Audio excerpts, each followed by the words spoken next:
Assalamualaikum warahmatullahi wabarakatuh. Di sini saya akan menjelaskan uraian mengenai Pancasila sebagai paradigma pembangunan nasional. Pertama-tama, saya akan menjelaskan biodata pribadi saya sendiri. Saya sendiri yang bernama Prima Jaya Perdana, NIM 02011 382227458. Di sini saya berasal dari kelas I Kampus Palembang, mata kuliah Pancasila, dosen pengampu saya, Ibu Padela Septi Wahyuni, MPD. Saya berasal dari Fakultas Hukum Universitas Sriwijaya Palembang, program studi ilmu hukum, Fakultas Hukum Universitas Sriwijaya, tahun ajaran 2023. Di sini saya akan menjelaskan pengertian paradigma. Kata paradigma berasal dari Inggris, yaitu pada abad pertengahan yang merupakan kata serapan dari bahasa Latin di tahun 1483, yang berarti suatu model atau pola. Sedangkan dalam bahasa Yunani disebut paradigma atau bisa kita sebut paradeikunai, yang berarti untuk membandingkan, bersebelahan atau memperlihatkan. Menurut Kamus Besar Bahasa Indonesia atau bisa kita sebut KBBI, paradigma adalah suatu gagasan sistem pemikiran atau kerangka berpikir. Secara terminologi, tokoh yang mengembangkan istilah paradigma adalah Thomas S. Kuhn.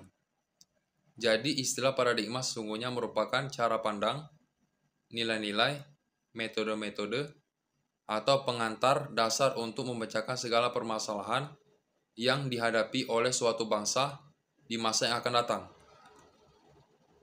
Selanjutnya, pengertian pembangunan.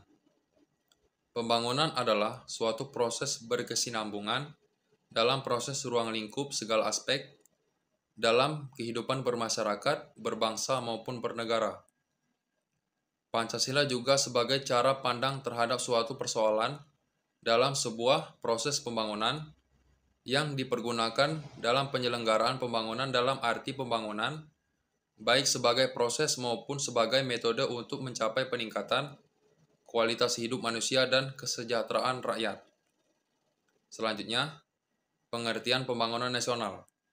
Pembangunan nasional adalah suatu usaha yang dilakukan oleh rakyat Indonesia untuk memajukan bangsa dan negara, yang sesuai dengan tujuan nasional yang ada di dalam Undang-Undang Dasar 1945, dengan Pancasila sebagai pedoman pelaksanaannya.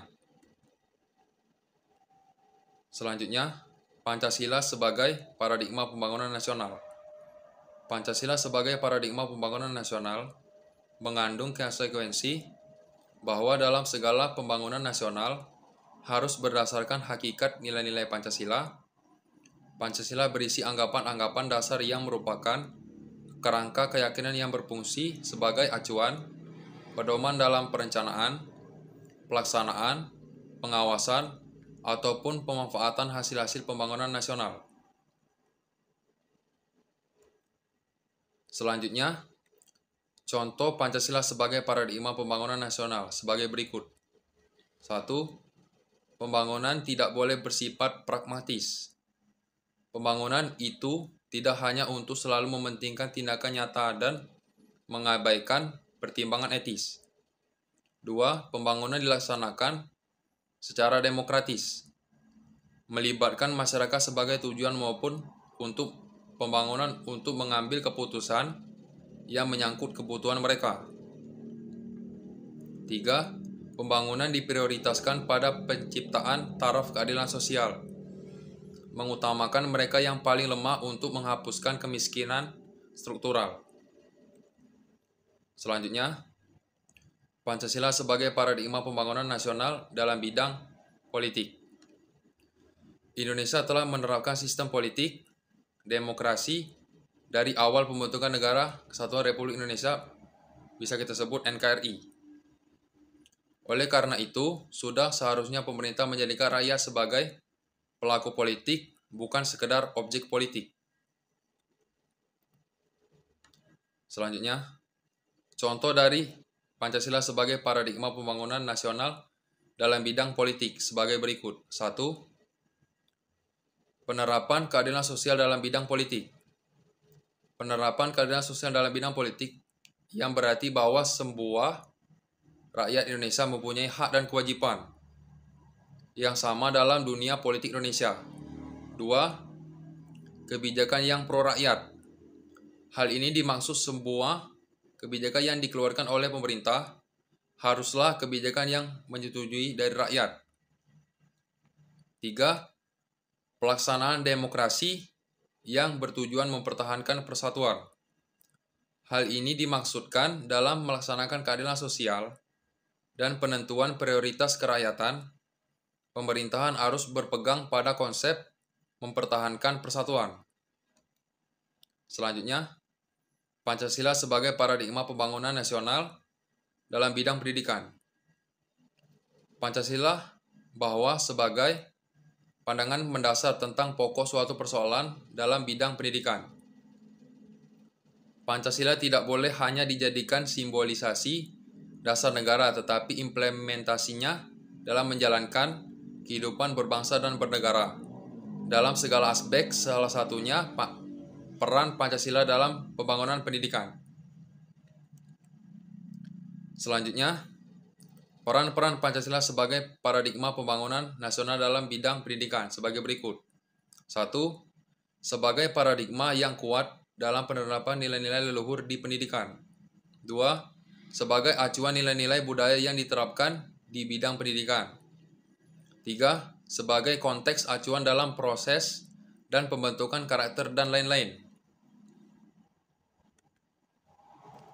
Selanjutnya, pengamalan Pancasila.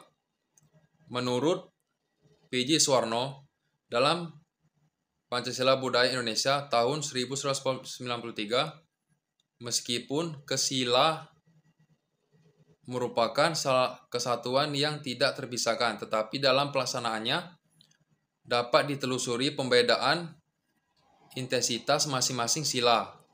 Maka dijabarkan butir-butir Pancasila yang terkandung dalam sila tersebut.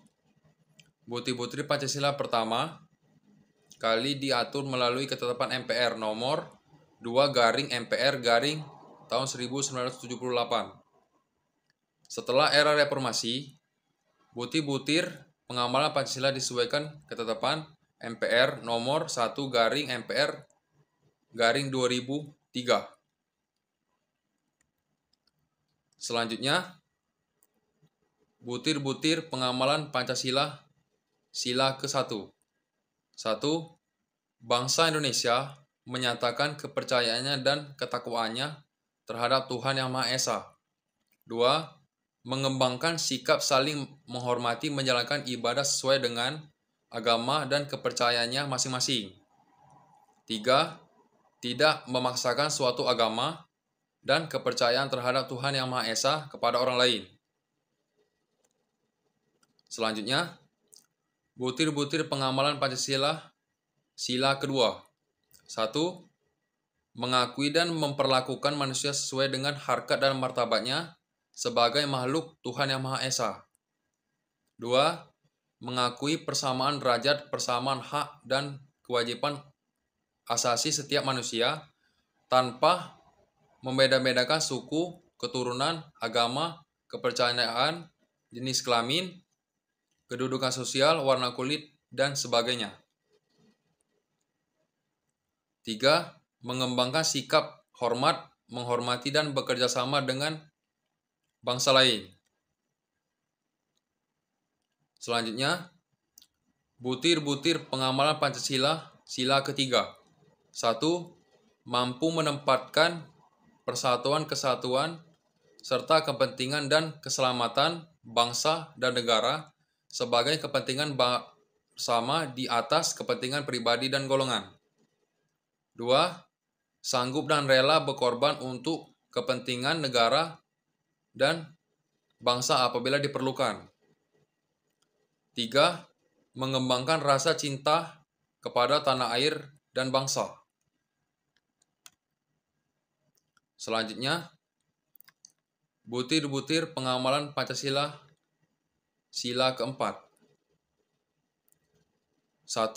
Mengutamakan musyawarah dalam mengambil keputusan untuk kepentingan bersama. 2. Musyawarah diikuti oleh semangat kekeluargaan untuk mencapai mufakat. 3. Menjunjung tinggi dan menghormati setiap hasil keputusan sebagai hasil musyawarah mufakat. Selanjutnya, butir-butir pengamalan Pancasila sila kelima. 1. Mengembangkan sikap dan pembuatan luhur yang mencerminkan suasana kekeluargaan dan kegotong royongan. 2. Mengembangkan sikap adil terhadap sesama manusia. 3. Menjaga keseimbangan antara hak dan kewajiban. Baik, itulah paparan saya menjelaskan tentang Pancasila sebagai paradigma pembangunan nasional. Lebih kurang, saya mohon maaf. Saya akhiri. Wassalamualaikum warahmatullahi wabarakatuh.